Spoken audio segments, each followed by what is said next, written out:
नमस्कार दोस्तों।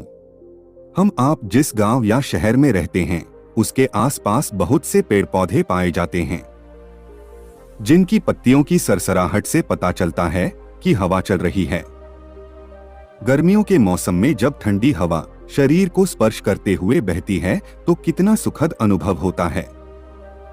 लेकिन क्या आपने कभी सोचा है कि हवा क्यों चलती है या क्यों बहती है? जो हवा हमारे चारों ओर रहती है कभी बहुत धीमी रफ्तार से बहती है तो कभी आंधी तूफान के रूप में बहुत तेज रफ्तार से चलती है। आपने अनुभव किया होगा कि हवा की रफ्तार और दिशा समय समय पर बदलती रहती है।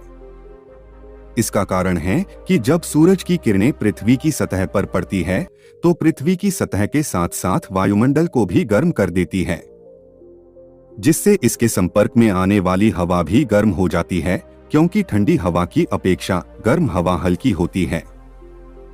इसलिए ये हवा ऊपर उठती रहती है और फैलती रहती है, जिसके कारण उस स्थान पर निम्न दबाव का क्षेत्र बन जाता है और उस खाली स्थान पर हवा की पूर्ति के लिए ठंडी हवा आ जाती है। क्योंकि हवा में यह गुण होता है कि यह उच्च दबाव वाले क्षेत्र से निम्न दबाव वाले क्षेत्र की ओर बहती है और जितना ज्यादा दबाव का अंतर होता है हवा उतनी ही तेजी से बहती है। यही कारण है कि हवा कभी तेज तो कभी धीमे बहती है। हवा का रुख या दिशा पृथ्वी के घूर्णन, मौसमी प्रेशर और गर्मी की वजह से बदलता रहता है। हवाएं भी कई प्रकार की होती हैं। मुख्य तौर पर प्रचलित हवाएं, मौसमी हवाएं और स्थानीय हवाएं होती हैं और मौसम आदि पर इनका प्रभाव पड़ता है। मौसम में होने वाले अधिकतर परिवर्तन का कारण हवा ही होती है।